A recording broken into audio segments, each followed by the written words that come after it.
everyone, Amina here with the Float Small Business Podcast, speaking with Darren Buckner, co-founder and CEO of Workfrom.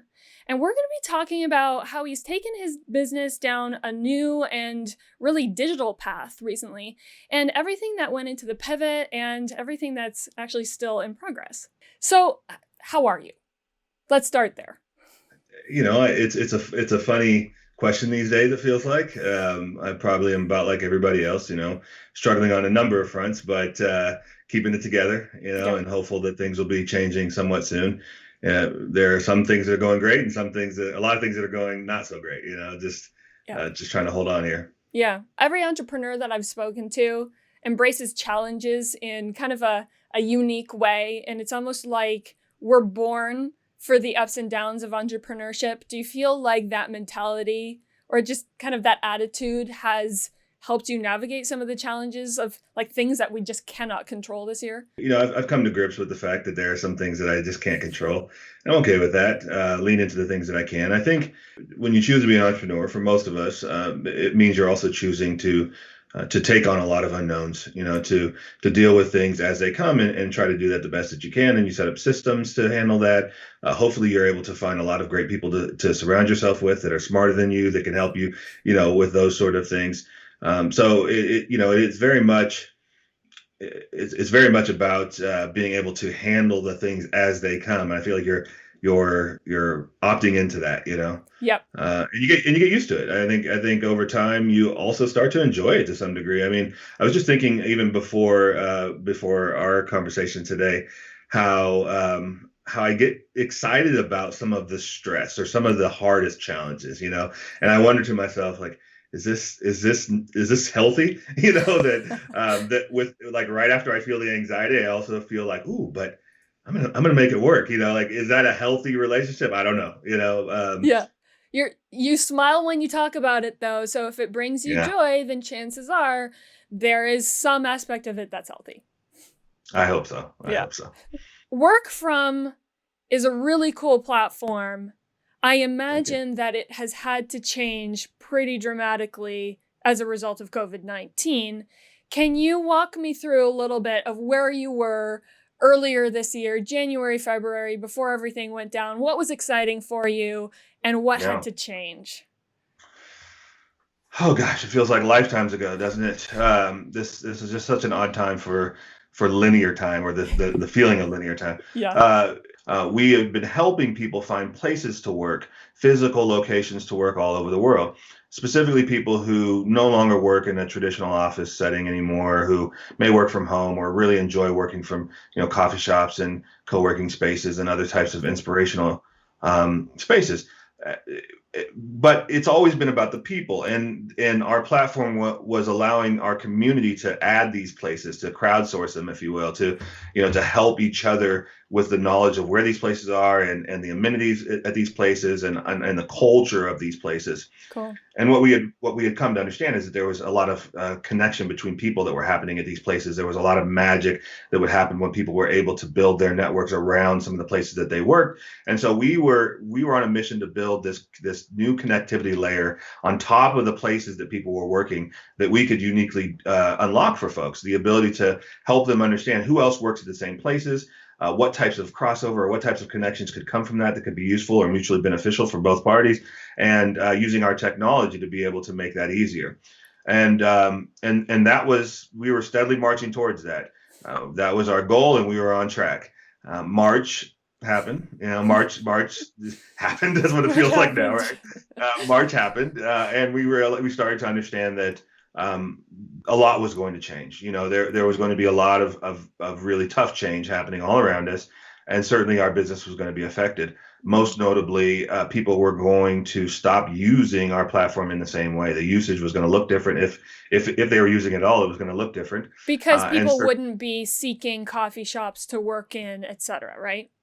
because yeah, the search and discovery aspect of what we had been doing, which was driving a lot of the usage, it just didn't, it wasn't relevant at that time, right? Yeah. People were no longer searching for places. They knew where they needed to be. It was home, and that was going to be the case for a while. So sure enough, we saw a big drop off in usage. I don't have an exact percentage, but it's probably 95% of the usage just off a cliff. Wow. We started, of course, then thinking about, well, what can we do to be helpful at this period? Like we knew we had a lot to bring to the table. We had been helping people or enabling remote work for years at this point, and we knew that was something that was going to be suddenly relevant for a lot of people. So we Right. wanted to, we wanted to step up. We wanted to help. And we realized that in order for us to really future-proof and help future-proof the business, but also help longer term, we needed to really be focusing on a virtual experience that could reach more and that could be there regardless of place, Mhm. And so we really started to explore that, and we found something, and we found something exciting, and that's what we've been working on ever since. Okay. So, how does this new thing work? We are building virtual cafes. These are gathering places. These are a destination where people can gather and get a sense of proximity and get a sense of working alongside others with an ambiance that we know is really important for finding your flow state, finding that productivity that so many of us go to cafes and coffee shops and other kind of public or other places, community spaces, if you will. Yeah. So these cafes, they are again a destination. They're all entirely digital. They use your camera. They use your audio. There's other types of things that we do to create ambiance in the space. We really try to create this immersive experience where you and others can share that and benefit from the fact that you're able to see, hear, and experience a similar thing together. Right. Background music, the kinds of things, again, that you would find at a cafe. Mhm. So in that way, they're very much like a physical cafe. Now, they're also very different, obviously, in that they are digital and you are still in your space wherever you are. You're Yeah. not physically in the cafe. And they are using technology to help to facilitate some of the upside of being around other people, but in a virtual fashion. Right. The last time I logged onto the platform, I noticed that the loading screen says something like, "By the way, always be kind." Yeah. And I just wonder, how does it feel to have to tell people such a basic instruction? Oh, that's a great question. There's a lot of messages that we put into experiences that we hope are fun, pleasant. Certainly, they help create the culture that we want to create and be a part of. I think it's more of a reminder, kind of a while you're waiting. We also say things like, by the way, make sure you take a break today. You deserve it, or Okay. there are other Yeah. types of things like that too, right? So it's just it's a way to try to engage and hopefully Okay. encourage people to think about these kinds of things. Yeah.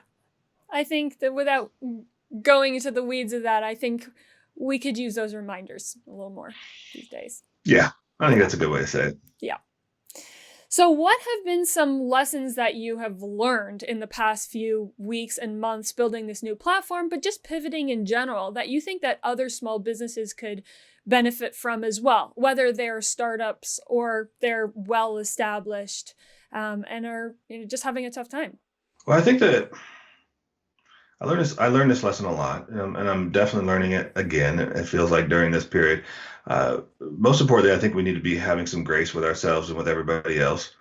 Uh, we're not built for what we're going through in many ways right now. There are a lot of things that are happening that none of us are good at. And so we need to have, some grace. I don't even know how you get good at some of these challenges, right? So we need to have some grace with ourselves and with our business and with our teammates and all the people that we interact with, and understand that there's just going to be challenges. Okay, now that we understand that, and we have a certain level of tolerance for things that we're struggling with or that we don't like to see. I think what I think a lot about is the opportunities that are now presenting themselves. Um, we're seeing the need for help in many ways. We're seeing that a lot of our infrastructure, a lot of our institutions, a lot of the things that we have come to rely on are changing, are not maybe even what we thought they were, and that presents a lot of opportunities for entrepreneurs, certainly who I think are always looking for ways to help and to improve and to innovate. So there's a lot of opportunity right now, and I would encourage people to really get excited about that to the extent that they can. there are a lot of opportunities to help many more people than maybe they had, than entrepreneurs like myself and others have had previously. There's suddenly audiences that have become, massively large in certain ways that I think are, again, great opportunities to bring to the world the things that you know the world needs. And so I think it's a lot of opportunity. We need to just understand that this is a time of that's fraught with struggle, but also opportunity and resilience and grit and grace, like all these things that we talk about. They're going to serve you well. Have some patience. Just keep focusing the best that you can, and know that everybody's changing, and none of us have this figured out, and we're all working to try to get through this together. So, Yeah. I think that's how I approach it, and how it is suggest other approach it. Yeah. Well, I appreciate that your product is all about community too. And because I Yeah, it is. really do think that community is what is going to get us out of this alive and maybe even thriving at the end of this. It's creativity, it's that willingness to pivot, but Yes. also us coming together and being generous. Yeah, I feel like it's always about community. I mean, there should be. Community. We are community through and through. Our ethos is community. We care most about that. When we try to do things that aren't community focused, it's hard. We don't love it. It's the kind of thing that doesn't get us motivated as much, and we keep coming back to community even when sometimes we try to do other things. So I agree with you. It's what's going to get us through, and I see a lot of opportunity for community to shine and to help right now as well. I'm reminded of several stories, especially in March and April, when so much of this was so acute, and people were just scrambling trying to figure out how they were going to get to the next day. I'm reminded of how many people in my neighborhood, people who I would say are part of my extended community, that I was able to connect with in new and important ways, and I was able to help, and they were able to help me, and we were looking for those opportunities, and everybody wanted to help. It was great. It was great to see that. I didn't like the circumstances, but it was great to see it, and I think that could be an outcome of this, is that we become closer in that way. I certainly hope so. Me too. Yeah. Me too. What has made you the type of person to care so much about people? I mean, everybody cares about people, and everybody can say that they do, but was there something that happened in your past, being a father, being an athlete? Is there something because it seems like a real priority for you? That's absolutely a priority. It's a fantastic question. The first thing that jumps to mind is that I am very much a product of my own family, and so family is huge to me. And I have a big family. It's a big community, if you will. And so much of what I do, has been influenced by my parents. I have, fantastic parents, the best in the world. Yours probably are too, but mine are the best.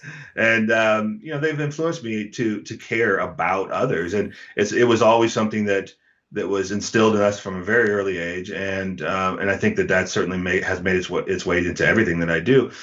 But also, there's just so much power. There's just so much. I feel like all the best things come when we are able to work together or work with each other in ways that are mutually beneficial. And so I've just seen that over and over again, certainly through sports, certainly through other things, but it's so clear to me. And I just want to be able to have that be the through line in everything that we do, because everything else is so much more finite. Everything else is so much less, I think, fundamental, and so I really want to be working on things and contributing in ways that really do impact people at that level. I want it to be innate. I don't want it to be something that's just temporary or temporal, if you will. Yeah. Well, thank you for doing that and for making it a priority. I think the world needs more of that these days. I think a lot of people are doing their part, so I'm encouraged to see more and more of it as well.